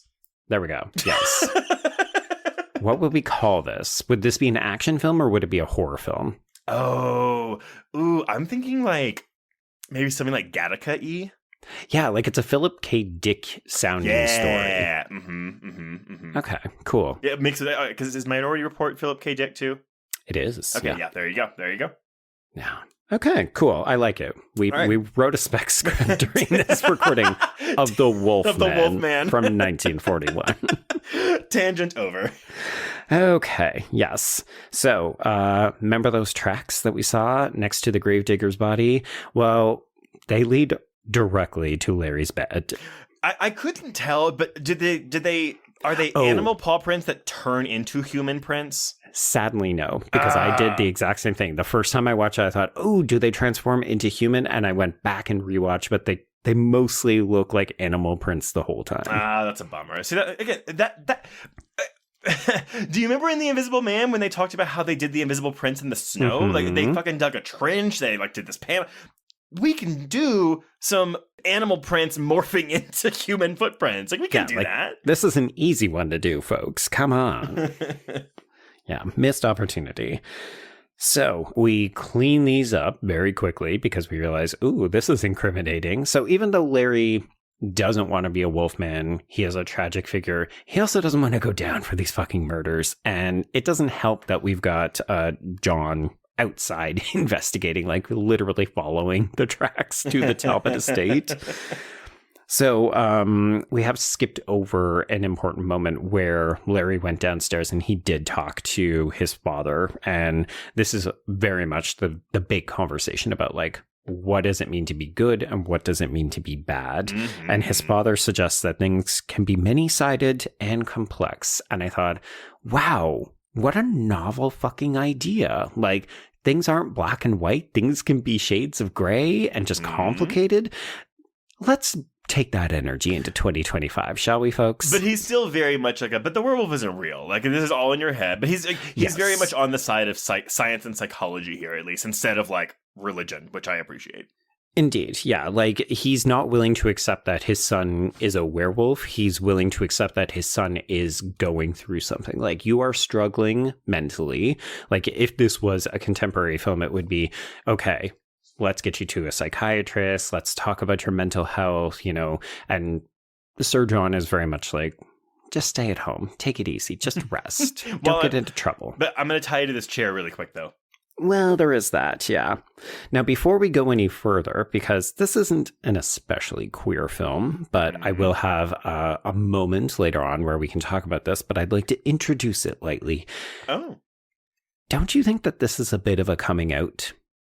Like when Larry says, I think that the werewolf is real and I think I may be one. And then his dad says, I don't know. This seems like something that you might just be dealing with. Let's take it easy. Let's not make any big decisions right now. It's like, I'm not supportive, but I'm also not willing to accept the things you're telling me. Yeah. I mean, do I think that's something that was on anyone's mind when they were shooting this movie? Oh, God, no. Probably not, no. But yeah, I mean, I think yeah, the allegory for coming out, unintentional as it may be, is definitely there. It's very apparent. Mm-hmm. Yeah, like this is a disease that you have in your mind, and maybe if we get you treated or you can overcome it, then you'll be cured. Well, because he says any disease of the mind can be cured with the cooperation of the patient, and that sure does sound like some introduction to aversion therapy. It sure does. Yeah. Okay, so outside, townspeople be gossiping because this is a gossipy fucking town, and look, Jenny's mother is back, and she's talking about how there were no murders before that Larry character arrived. I was just like, I want a whole spin-off of Jenny's mother just like shooting her mouth off, and then at the end of it, she gets brutally murdered. Jenny! Jenny! I mean, to be clear, Jenny seemed lovely. She didn't deserve this, but also Jenny's mom is a huge bitch. I have to tell you this, by the way, though. The Jenny that I'm doing is an American Dad joke because Rose Byrne plays this character that pops up for literally 20 seconds on American Dad to be a bitch. Okay. But she's named Jenny, and she just like cheers herself up by going, Jenny, a lot. Your unwavering enthusiasm for American Dad is always a delight. I really love how you just went along with it. No questions asked, though. I really, that was great, Joe. It's called yes-anning. I'm an expert at it with you. I'm 6 years in. I am still not even. I'm not even a novice at it yet. Hey, dude, we came up with DNA Cam, and that was because you yes-stand. DNA. Oh, see, I was like, oh, that's your movie, DNA Cam. But no. We're gonna figure out something punny. It sounds a little too much like a porn. DNA Cam. DNA Cam. It's like, oh, can you lick this photo and get all the semen off of it? I'll need to look up like photography terms and get a thesaurus, and I'll make up a punny title for this. Okay, I like it. I'm still on board with it. Good. We should also note that Jenny's mom is talking shit outside of church. Well, because they're all going to the funeral of the guy that Larry killed. No, this is just Sunday. It's a Sunday service. Oh, the whole time I thought the whole town was going to this funeral. I don't know. We think the gravedigger was that popular? But I mean, maybe. That hints my surprise. You know what? Actually, you could be right. I don't remember seeing a coffin, but also we barely spend any time in the actual church because Larry doesn't get past the entrance because he cries and then leaves. Talk about being gay. Well, okay, so curious that you say that. I'm going to bring on my one and only reference, which is an article called How the Wolfman Understands Transmasculinity. It's written by Henry Giardina, and it's for Into. And Henry says, overall, Giardina says this about Lon Chaney Jr.'s performance.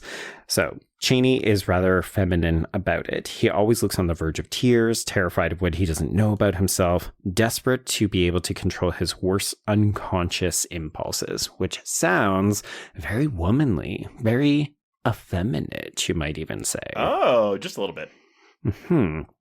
So yes, Larry doesn't even make it into the church, and everyone in the room clocks. Like, we kind of just stop and look at him, see he's having an emotional time, and then he bails, and presumably the service continues.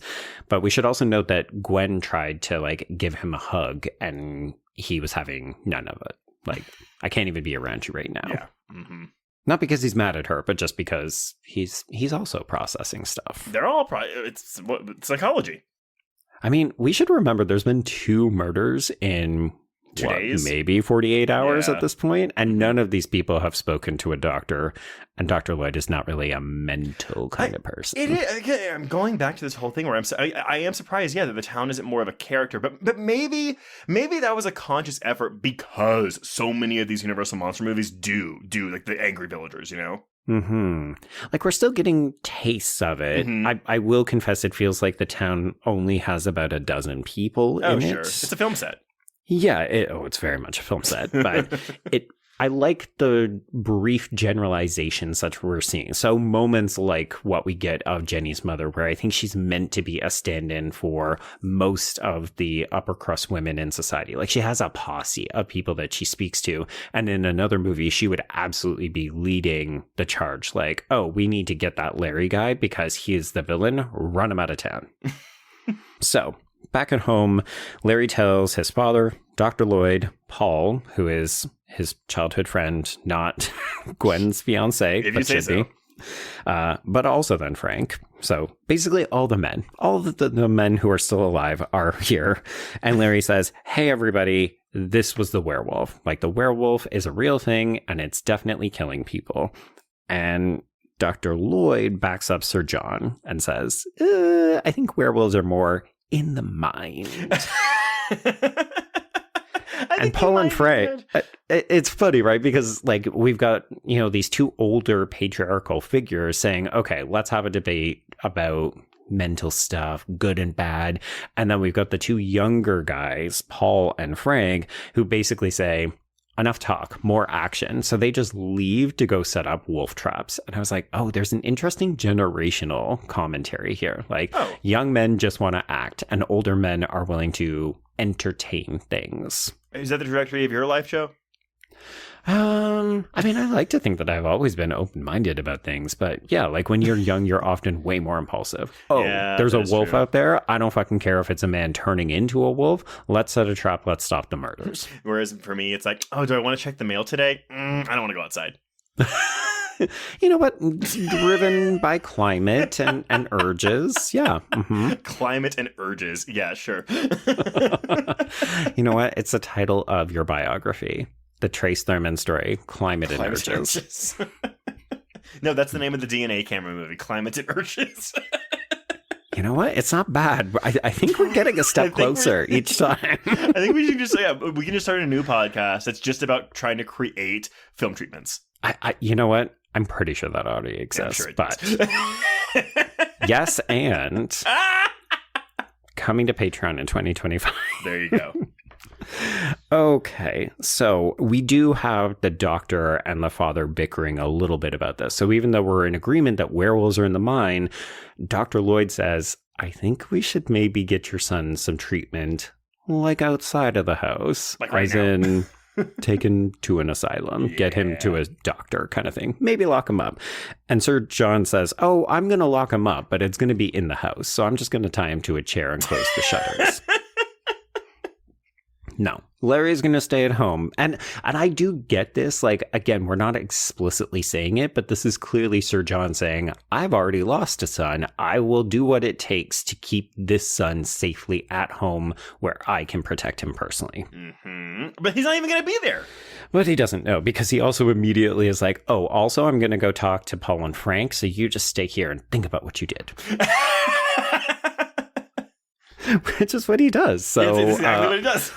I do like that we don't have to watch Larry struggle to get out of this chair or anything. Like, we just cut to Larry as a werewolf setting off one of these traps. And I also really like that he just doesn't pry it open and keep going, or we don't have some kind of confrontation with either Paul or Frank where they get killed.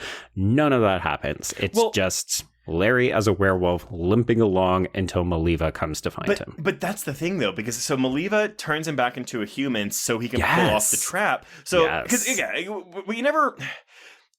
It's always a thing where, you know, especially in werewolf movies, and we don't do it here, but it's a thing where it's like, oh, we have to try to communicate to the man inside the wolf, you know, when he's in wolf form, stop him from killing us. I'm sure we will get some version of that in Leigh Whannell's upcoming film. But, 100%, because we're dealing with a dad who's going to be threatening his daughter. Exactly. But yeah, so in this, it's like, okay, so there is like none of Larry in this Wolfman then. He is meant to be this completely like its own beast because he's so animalistic, he doesn't know how to pull a trap off of his leg. Yes, I think there's even an easier read of this movie strictly from the psychology point of view, where it's like, one is the id, and that's the Dr. Jekyll and Mr. Hyde part of it. Yeah, like the wolf is pure animal, pure instinct, no rationale, no emotion, can't be reasoned with. But I do really like this moment, this idea that Maliva has the capacity to, even if it's just temporarily, bring the man back. Mm-hmm. And I made the joke earlier that we have to hear the fucking eulogy prayer thing 3 times and it's over the top. But each time she does it, I'm just like, that is really beautiful and it's really poetic and it's really emotionally effective each time. Because after just the chant, her last thing she says to him is, find peace for a moment, my son. Oh, yeah. Metaphorical son. And again, I feel that. Like, I actually really like this Maliva character. Me too. And I was very happy that we don't kill her because I thought she was a goner. 100%. I'm trying to look at this remake too. I was like, is there a Maliva in the remake? And there is, but I have no idea. I don't remember what happens to her. Okay, interesting. Man, am I going to have to go and revisit that Benicio del Toro movie? I mean, here's the thing. I don't think it's that bad. I think it's aggressively fine, but there's some stuff that I think Benicio del Toro is good. It's really fun to see Anthony Hopkins ham it up as a villain again. All right. Emily Blunt, I remember Hugo Weaving as the cop in that movie. Okay. And it's Geraldine Chaplin as Maliva. And I think she's a very famous actress from like the 70s. Okay. Interesting. I feel like I just have such a bad memory of the CGI, which I'm often bad. so unforgiving of. But with that said, I mean, I don't think it'll be a Fright Night remake situation for you where it's like, oh yeah, the CGI still sucks and it's actually a really good movie. It's more so like, oh, the CGI still sucks and it's like, oh, there's some stuff in here that's really good. Yeah, like the whole movie is not great, but there are individual moments or characters or beats. Well, I think the production design is really good too. Also, Geraldine Chaplin, daughter of Charlie Chaplin. What? Oh, God, how did we not pick that up? Come on, based on the last name? Yeah, although I'm going to guess that she's not Romani. No, we don't do that. What are you talking about? I mean, to be fair, Uspinskaya, who plays Maliva, she's a Russian actress. Right. Yeah. But anyway. Yeah. So all this to say, we do get Larry back in human form. He does manage to get this trap off of his leg, although he is still limping. And he briefly has this interaction with two characters. I don't think we've met these men before, but it's enough that he has to introduce himself. Hey, what are you doing out in the woods? Why don't you have any shoes on? So Paul and Frank do learn that he's been out, quote unquote, hunting that night. And I fully expected that this was going to come to something much greater. Like, I really thought we were going to turn these two men into adversaries who were going to hunt Larry. And again, it doesn't happen. No, because that's the thing. I checked the time and I was like, there's like 5 minutes of this movie left. Like, we're so close to the end. It is wild. I remember thinking, oh, we've got a whole other act to go. Let's set up. Nope. What do you mean the movie is done? Yeah. And we'll get to the thing, too. I mean, it does go all the way to the end because this movie's credits, like, it's like a title card and that's it. Sure. But yeah, I was like, oh, we're about to be done with this movie. Mm-hmm. Yeah, let's set up one last confrontation, shall we? Yeah. Okay, so Larry goes to Gwen and he, does the romantic comedy beat. He wakes her up by throwing rocks at her window and he says, I'm leaving town because I'm like putting people into danger. And yeah, you got to suspend your disbelief that this is happening so quickly, but she decides she will run away with him. Wow, Gwen. I mean, clearly it was not love that you had with Frank, so. She's a loose woman. Wow. Oh my God. That's what they would have said about her. Jenny's mom? Is that you? Jenny! We're stupid tonight. I just think the word loose to describe a promiscuous woman, or man, really, is just the funniest thing to me. Because I just like the image of a loose hole is never one that's particularly like appealing, which I guess maybe that's the point. It is. It's meant to be vulgar. Yes. You're meant to picture meat flaps, slapping against each other because they don't have, the elasticity. Man, if your butt flaps, oh my God. if the sides of your butthole are flapping, then maybe you might be a porn star. You might be a fisting porn star.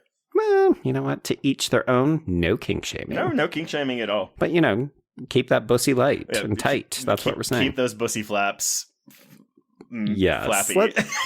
Flappy? No. I don't know. Okay. So he is worried that he will kill her, so he is not open to her running away with him. Okay, but she got the mark on her hand, which of course is the reason why that's in this movie, so we can add some suspense to the final 5 minutes of this movie. This is true. Even if we could have all seen this coming from light years away, I do enjoy the payoff because I had to go back through my notes and say, okay, we've heard it mentioned several times. Have we actually seen it? And yeah, we did. We saw it on Jenny's hand in the opening. But this, okay, curious question for you because we kill two people in this movie and we put another woman in danger. So it's like one woman gets killed, one man gets killed very unceremoniously, and then we put our heroine into danger.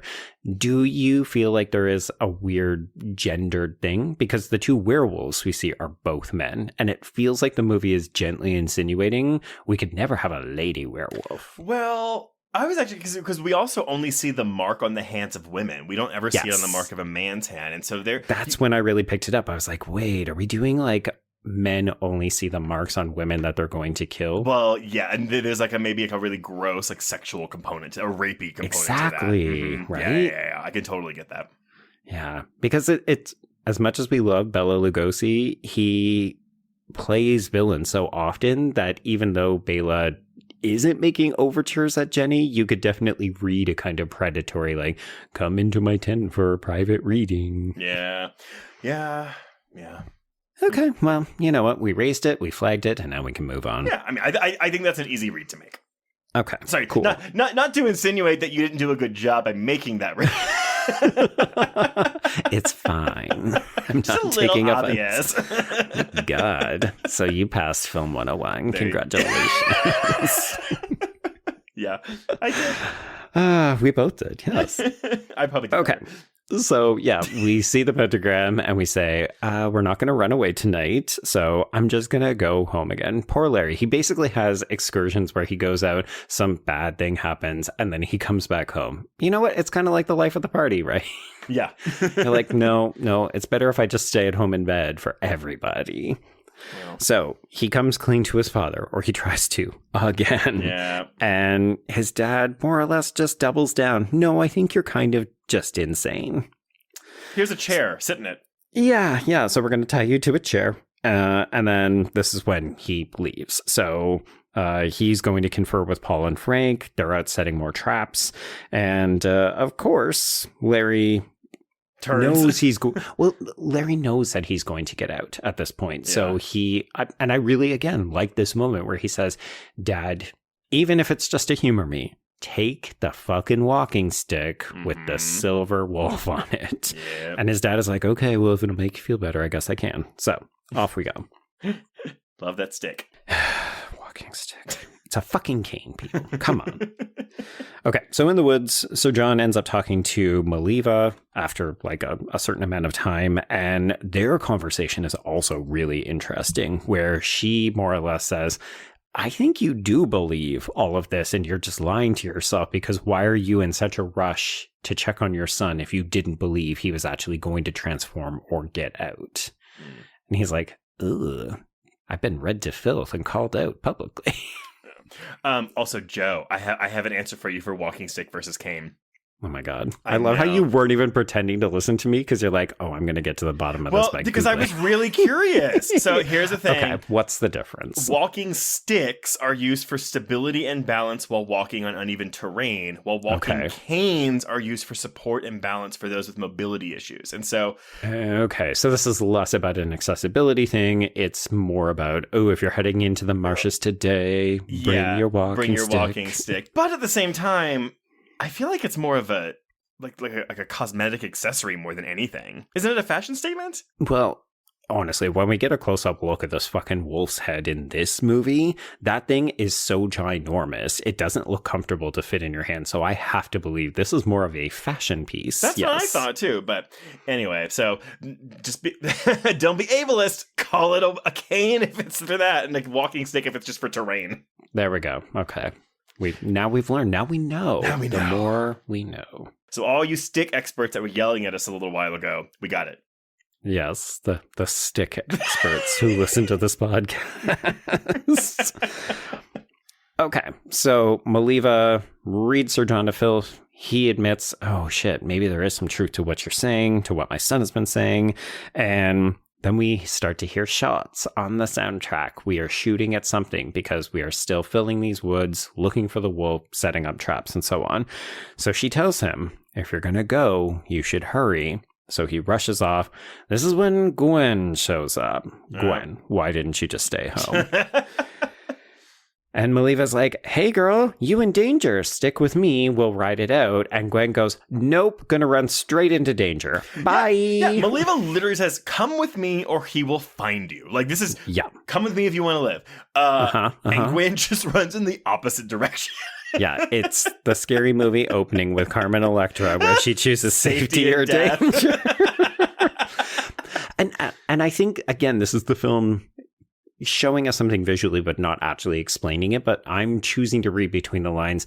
Gwen doesn't fully buy the wolf thing. No. She thinks she's running to Larry. But of course, we, the audience, and Maliva, who is in the know, goes, you're running into a wolf who doesn't have any kind of human experiences left. So, like, you're going to get your throat ripped out. That is true, because she thinks she's supposed to be running away with Larry soon. So she's like, I need my man, my husband, my future husband. He's out here in the woods, so I'm just going to track him down. And she makes it about 5 steps. Well, I actually, because there's a shot where I think it's him, like, he's not sneaking up behind her, but he's approaching her from behind and she doesn't see it. Yes. That's a really good shot. Like, we have this tree branch that's like horizontally cutting across the screen that I love. Yeah, no, I mean, we're making a lot of jokes at this point, but this whole sequence is like, no, Gwen, what the fuck are you doing? Because he is lurking out there. We're seeing him. The woods are fucking scary. Mm-hmm. And then he is just on her. And he is like shaking and throttling her. It's actually more like it's not like he's ripping her apart or anything, but it is frightening for her. Mm-hmm. No, I mean, he is shaking her a lot when he grabs her. He's trying to kill her, Trace. He's trying to rip her throat out, but not doing it. Yeah. But yeah, she just gets a bit of a tussle. Yeah, it's a tussle, and we do have these men closing in with their kind of torches. I don't know, but yeah, it's very track down the monster. Will he kill the girl, the heroine, before he is discovered? And spoiler alert: it's Sir John to the rescue. Well, okay, but because Gwen faints while he is thrashing her. And so it's not even that John saves her, per se. Mm-hmm. He just shows up after she faints. Yeah, but I mean, presumably, Werewolf Larry would have, jumped on her and ripped out her throat or something. So. Yeah, I'm sure, yeah. I mean, that's his MO, ripping out the throats. But it's not like a Jenny situation where she was still actively struggling. Like, Gwen is down. She's unconscious. Yeah. So I'm going to bring back Giardina for one final point. Okay. So we bash Larry's head in. Like, we see a gratuitous number of beatings by Sir John, and Larry will die from this. So Giardina says, when he dies in this film, it's a happy ending, which caught my eye because I'm like, wait, what? Yeah. Not just because the creature who's been terrorizing everyone is dead. Yes, happy. But because the life of the person in the most pain in this universe is finally mercifully over. I thought, that is dark and it's depressing, but it's also not untrue, right? Like, Larry has been in so much pain. He's such a sad, tragic figure. And this idea that maybe there is a bit of a respite in his death, like he doesn't have to suffer anymore. I mean, I get that. I get that. But then also to me, and maybe it's just me bringing it over to like the suicide part, but that to me is saying oh, if you're feeling sad, kill yourself.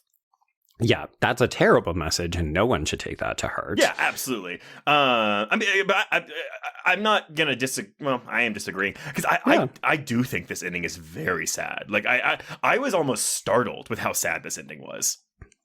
It's peculiar because we're so close to the end of the movie, right? So, like, we really don't belabor any of the points. Like, Gwen doesn't have a realization. Sir John doesn't have a realization. Well, he kind of does. No, because he sees Larry's human body after he beats the wolf. So he knows, but we don't get any kind of verbal reaction from him on, oh my God, that's my son. I killed my son.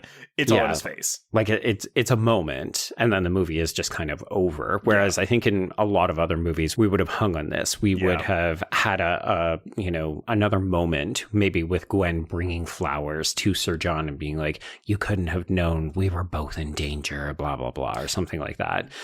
And I don't know that the movie needs it, but it's interesting how emotionally effective this is, but also this is really when I do feel that 70-minute runtime, because part of me thinks I want to sit with this because it is such a startling moment. Like, we probably knew that Larry was going to die. But we also just watched a father inadvertently murder his son.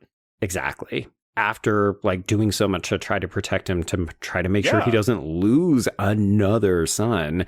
And I just don't have enough time to sit with that before the movie is done. Yeah, and Gwen wakes up, everyone thinks the wolf attacked her and Larry died protecting her, and then it's just and John looks at the cane, then at Larry, and then it's bam, cut to credits. And I agree with you. Like, it's a thing where I want to know how these characters feel about this. I want to know what Gwen thinks about the fact that he was a werewolf and they were all wrong. Right.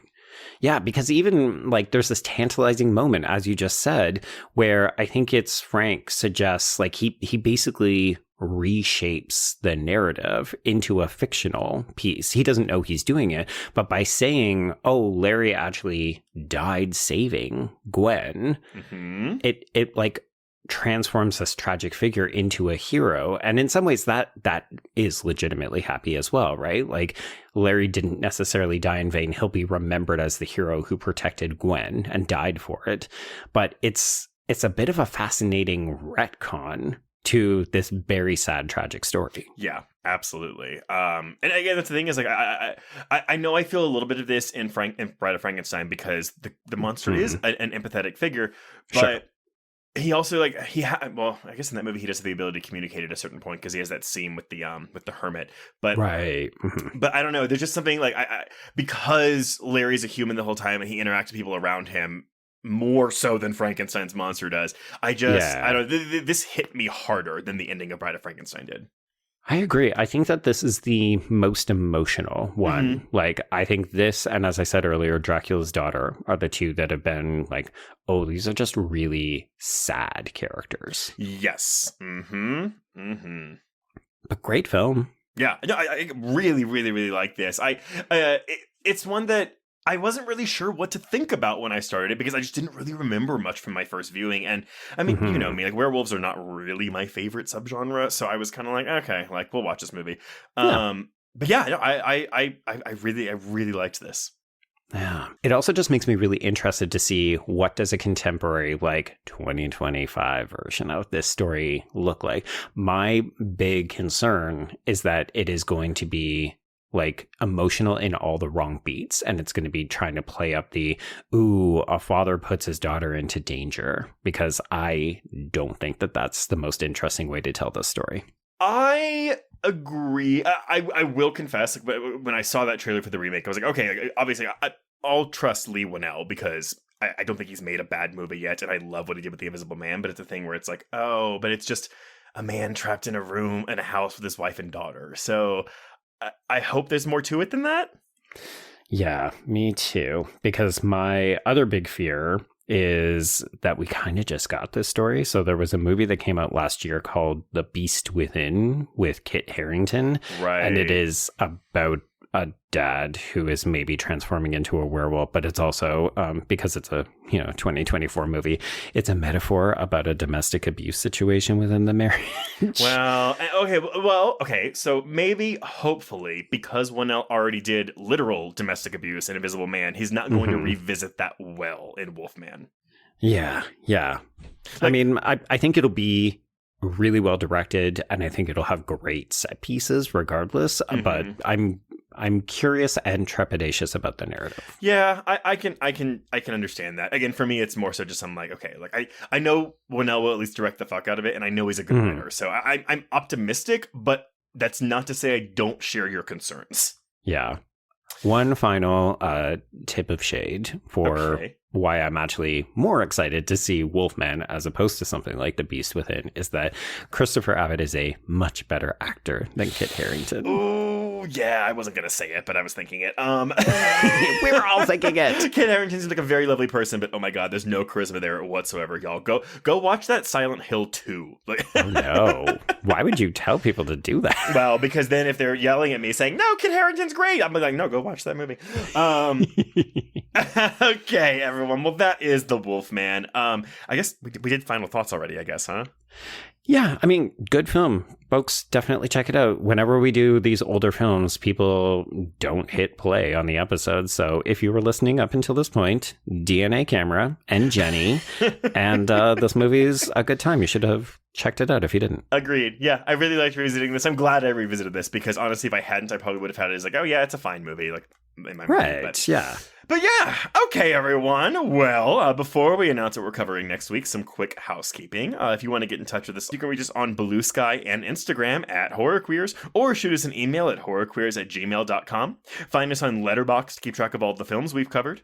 If you want to chat with other listeners, please join our Facebook Horror Queers group.